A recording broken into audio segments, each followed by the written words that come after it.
Advertencia: el contenido de este video puede ser muy gráfico. Se recomienda discreción.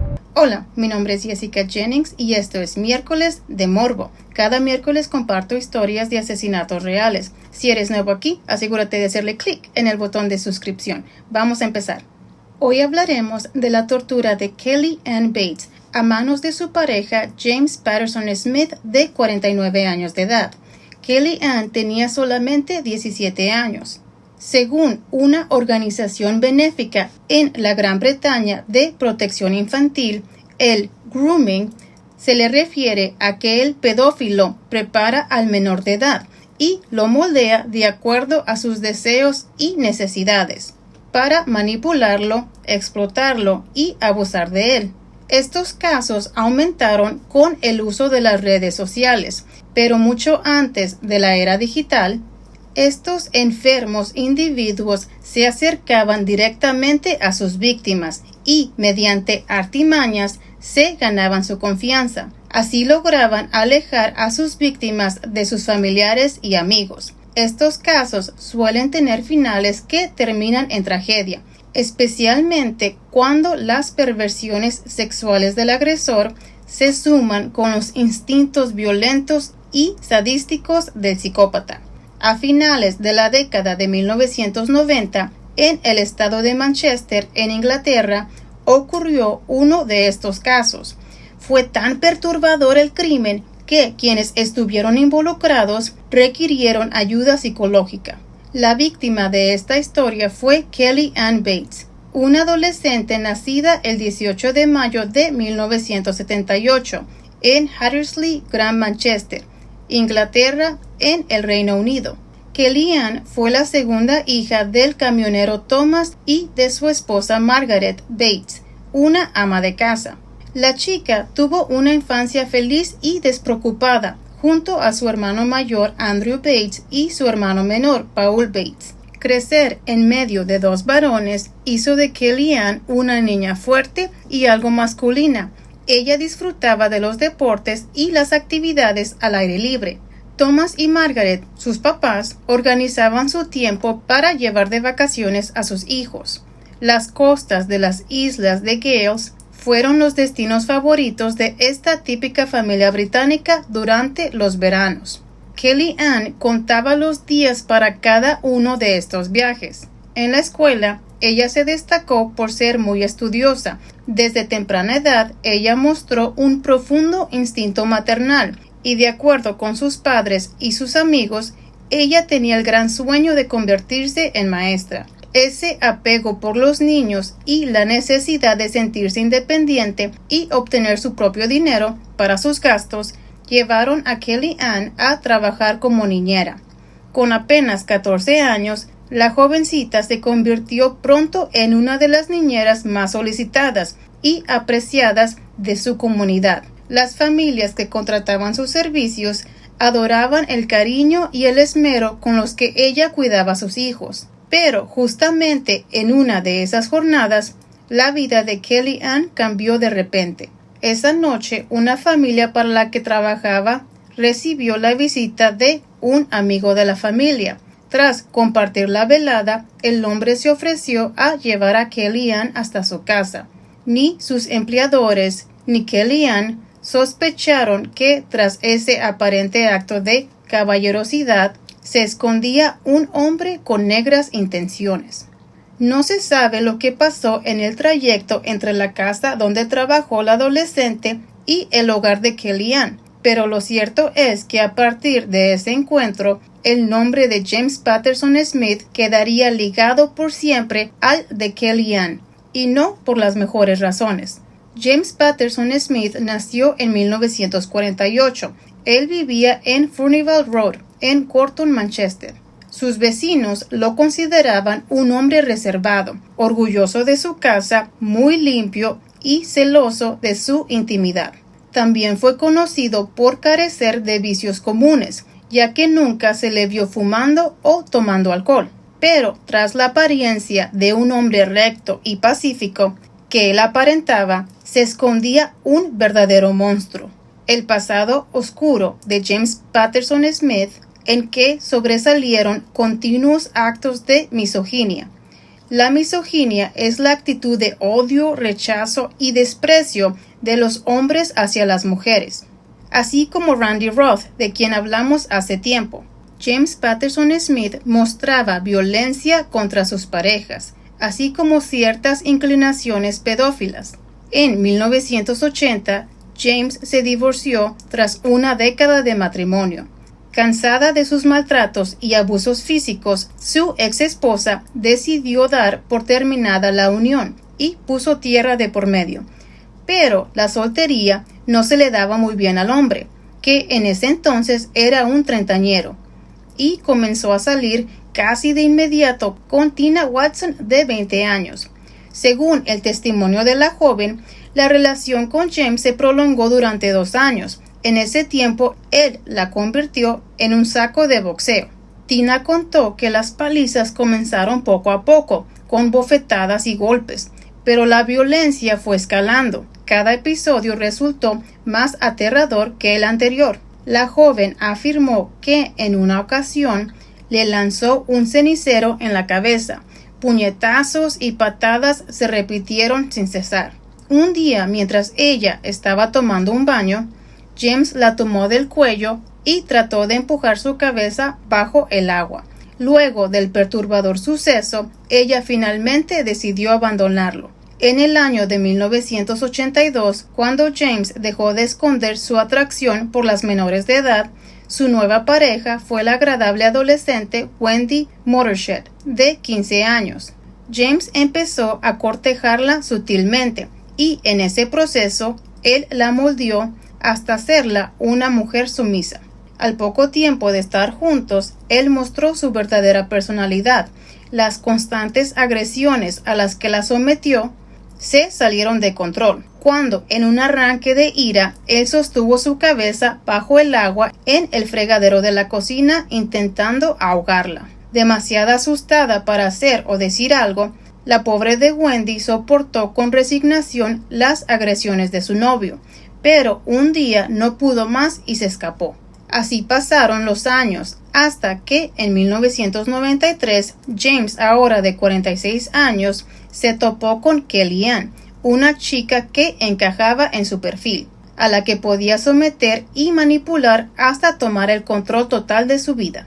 Sin importarle que entre ambos había una diferencia de más de 30 años, James la hizo su novia y se las arregló para convencerla de mantener la relación en secreto, en especial de sus padres, quienes no dudarían en oponerse. En el transcurso de 2 años, los cambios en la personalidad de la niña no pasaron desapercibidos para sus parientes. Kellyanne era una niña servicial, alegre y energética, pero de repente ella parecía encerrada en sí misma. Permanecía cada vez más tiempo a solas en su habitación y dejó de lado actividades que antes disfrutaba enormemente, como los deportes y el cuidado de niños. Pasó de tener planes y ambiciones a estar durante varios días sin bañarse o permanecer acurrucada por horas en el sofá sin hablar con nadie. En 1995, la adolescente de 17 años trabajaba para una empresa de gráficos e ingresó en la universidad. Sus padres tenían la esperanza de que ella pudiera recuperar su espíritu juvenil. Sin embargo, ya no era la misma chica alegre y despreocupada de 2 años atrás.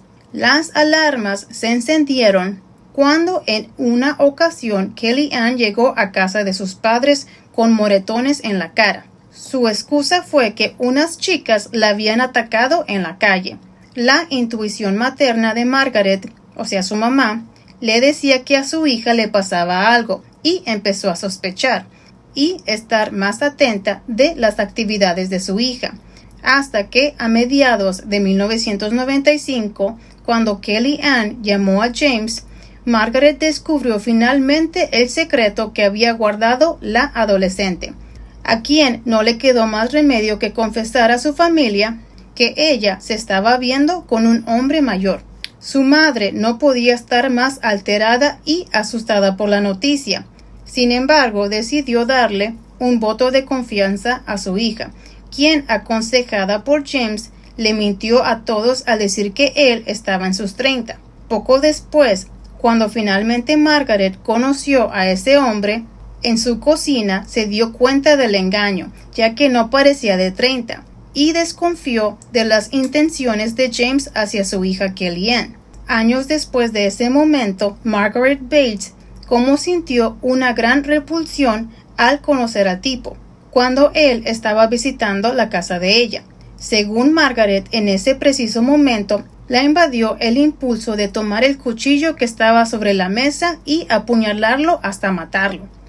Margaret dijo con tristeza que poco después se arrepintió de no haberlo hecho. Algo en su interior le advirtió que él era un monstruo, pero por temor a alejar aún más a su hija, los padres terminaron permitiendo que siguieran adelante con la relación. En noviembre de 1995, Kellyanne se separó brevemente de James debido a las constantes discusiones. Sin embargo, ella terminó yendo a vivir con él a su casa. Sus padres les pusieron como condición que Kellyanne se mantuviera cerca de la familia y en contacto en todo momento. Al principio, la chica regularmente iba a visitar a sus padres, pero con el pasar de las semanas, las visitas y las llamadas se hicieron más escasas. La situación se hizo más desesperante para Thomas y Margaret Bates cuando Kellyanne dejó de forma inesperada su nuevo trabajo. Ellos temían por su bienestar, pues en una de sus últimas visitas notaron moretones y una marca de mordedura. Otro día ellos vieron que ella tenía magulladuras en una mano.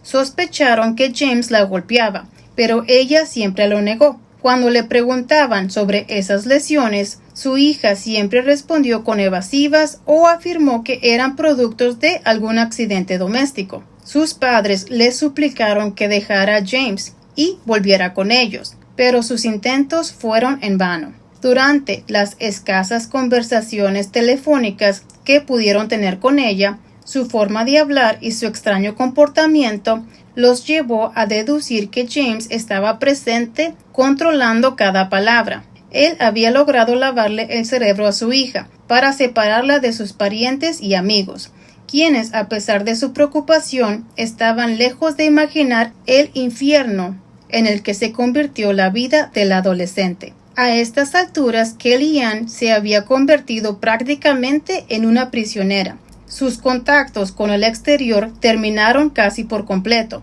Cuando su familia le llamaba, James siempre daba excusas para no ponerla al teléfono. Decía que ella estaba indispuesta, dormida o haciendo cualquier otra cosa. Las tarjetas de Navidad que recibieron los Bates estaban firmadas por James, pero no por su hija. En marzo de 1996 llegaron otras tarjetas, supuestamente enviadas por Kellyanne, con motivo del aniversario de bodas de sus padres y también por el cumpleaños de Thomas, pero solo James Patterson Smith escribió en ellas. Para sus padres ya no había dudas de que algo extraño estaba pasando.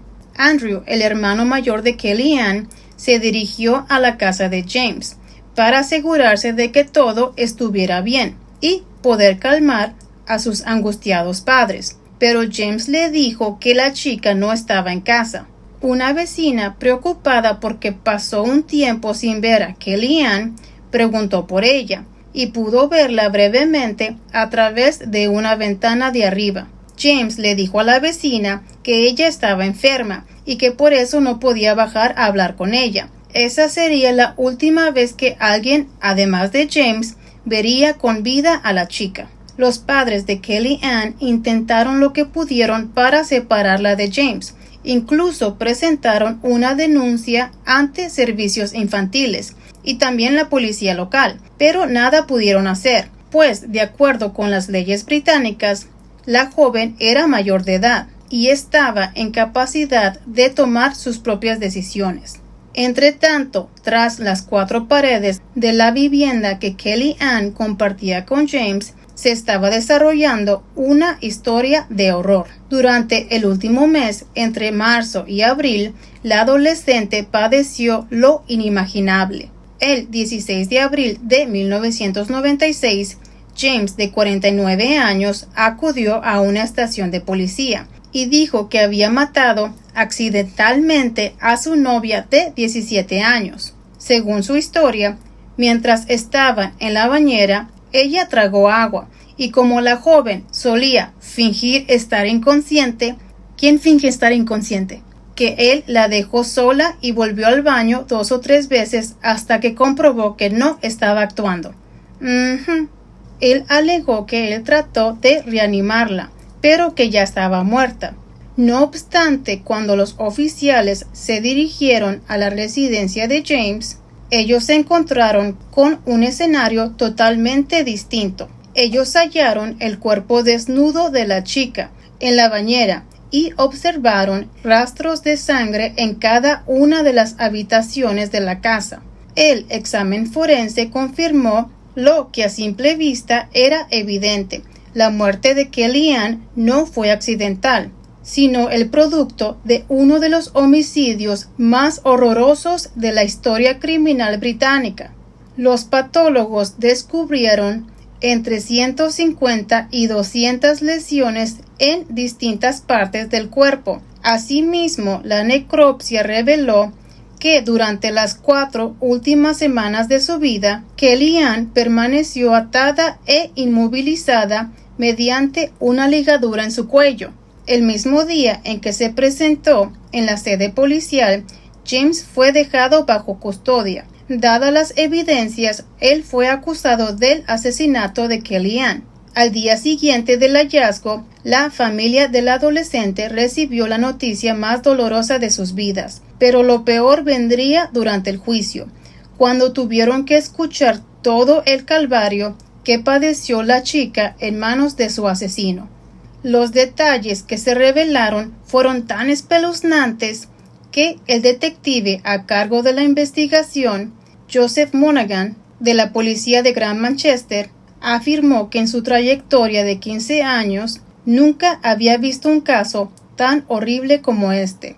El patólogo William Lawler también quedó horrorizado por lo que descubrió al examinar el cuerpo de Kellyanne. El forense afirmó que hasta ese momento en su carrera él había realizado más de 600 autopsias, pero nunca había visto heridas tan extensas como las que encontró en la víctima. El forense determinó que en un lapso de entre 5 días a 3 semanas antes de perder la vida ahogada en la bañera, a Kellyanne le arrancaron los ojos, probablemente con un tenedor, y estuvo ciega durante todo ese tiempo en el que fue torturada con total sadismo. El reporte señaló que tenía escaldaduras por agua caliente en las nalgas, los pies y la pierna izquierda. También tenía quemaduras en el muslo por la aplicación de una plancha caliente, fracturas en las extremidades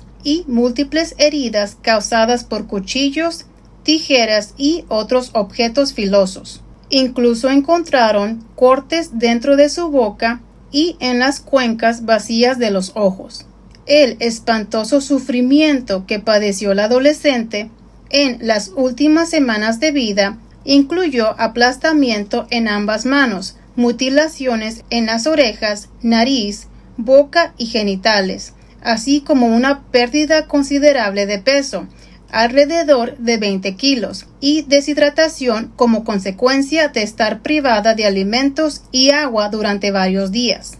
De acuerdo con el fiscal Peter Openshaw, el tormento de Kellyanne comenzó a los pocos días de mudarse con James. Tras su último intento de escapar, el hombre ató su cabello al radiador de la habitación de arriba, le metió un calcetín en la boca para silenciarla y la comenzó a quemar con cigarrillos encendidos y con una plancha caliente. James también solía torturarla, estrangulándola hasta que ella perdía el conocimiento. Cuando despertaba, se encontraba en medio de su propia orina y excremento. En un acto de total sadismo y depravación, el criminal le cortó los pezones con unas tijeras de podar e intentó desollarla y arrancarle el cuero cabelludo. Para Openshaw, todo esto lo hizo con la intención deliberada de causarle el mayor dolor, angustia y degradación posible. Él afirmó que no se trató de un acto repentino de violencia, sino de acciones sistemáticas que llevó a cabo durante varios días. Concluyó afirmando que la muerte pudo representar un final de misericordia para poner fin a tal sufrimiento. Algunas de las antiguas parejas de James se presentaron en el tribunal para narrar las atrocidades y abusos a las que éste les había sometido cuando estuvieron con él. Con sus testimonios dejaron claro que él era un hombre que odiaba a las mujeres, era obsesivamente celoso y recurría a la violencia para controlar a los demás. Todas coincidieron en resaltar su costumbre de golpearlas salvajemente y sus intentos de ahogarlas, tal como lo hizo con Kellyanne. Solo que ella estaba tan débil, vulnerable e incapacitada por su ceguera que no pudo defenderse y salvar su vida. Los parientes de Kellyanne, los miembros del jurado y quienes presenciaron las audiencias en el tribunal tuvieron que recibir asesoría psicológica para poder procesar todo lo escuchado y superar la impresión de las impactantes fotografías que dejaron registro de las lesiones de Kellyanne y la violencia repugnante con la que actuó su asesino. Durante el juicio, James Patterson Smith trató de defender sus acciones violentas, alegando que muchas de las heridas fueron autoinfligidas, o sea, que se las hizo Kellyanne ella misma, y que él era la verdadera víctima. Según su testimonio, la adolescente se burló de él por su madre muerta, y dijo que ella lo había desafiado a lastimarla, y que él solo estaba cumpliendo sus deseos. Pero el jurado, conformado por 7 hombres y 5 mujeres, no creyó ni una sola de sus palabras. El 17 de noviembre de 1997, tras deliberar tan solo una hora, declararon culpable a James del asesinato de Kellyanne y él fue condenado a cadena perpetua. Hasta el día de hoy, James Patterson Smith sigue tras las rejas. Tristemente, la vida nunca fue la misma para los padres de Kellyanne. Ellos tuvieron que pasar 2 décadas para que pudieran hablar públicamente del caso. Nunca pudieron leer el informe del forense y padecieron las fuertes críticas de quienes los señalaron por permitir la relación de una adolescente, casi niña, con un hombre de más de 40 años de edad. Los padres dijeron que ellos hicieron todo lo que estuvo a su alcance para separarlos. Incluso en una ocasión, cuando la vieron con un ojo morado, ellos le llamaron a la policía. Pero los oficiales respondieron que no podían hacer nada si Kellyanne no daba su testimonio. Margaret Bates dijo que contactó a la unidad de violencia doméstica, donde le dieron unos folletos que ella le entregó a su hija. No obstante, para evitar empeorar la situación, decidieron no presionarla. Esta fue una decisión de la que luego se arrepintieron. Pensaron que de haberse dado otra vuelta a donde estaba su hija, ella aún estaría con ellos. Margaret Bates, en particular, quedó traumatizada con el horrible asesinato de su hija. Ella reveló que había otro pensamiento que la atormentaba siempre: no haberle hecho caso a sus instintos y haber matado a James cuando lo conoció. Cree que de haberlo hecho, su hija aún estaría viva y le habría evitado tanto dolor. Este fue el sentimiento que la atormentaba y que terminó llevando a su tumba, pues 24 años después del asesinato de su hija, el 17 de diciembre del 2020, Margaret Bates perdió la batalla contra el cáncer de mama, que padecía desde tiempo atrás. Aunque la muerte de la mujer de 65 años fue en medio de la pandemia por COVID-19, su esposo Thomas Bates desmintió que ella estuviese contagiada. Y así terminamos con el triste caso de Kellyanne Bates. Me gustaría saber qué opinan de este caso. Yo también pienso como Margaret Bates, a que ella pudo haber matado al hijo de puta antes de que él matara y torturara a su hija. Como dato curioso, este mes una mujer de 20 años en Guatemala asesinó a su esposo luego de que fuera víctima de violencia psicológica, sexual, física y económica desde los 14 años por parte del esposo. Ella lo asesinó con un cuchillo después de que el muy perro quemó de adrede al bebé de ellos con atole caliente. Como la mujer actuó en defensa propia, ella recuperó su libertad y el caso quedó cerrado. Bueno, eso es todo por hoy. Por favor, regálenme un like y no se les olvide hacerle clic en el botón de suscripción para vernos el próximo miércoles. Bye.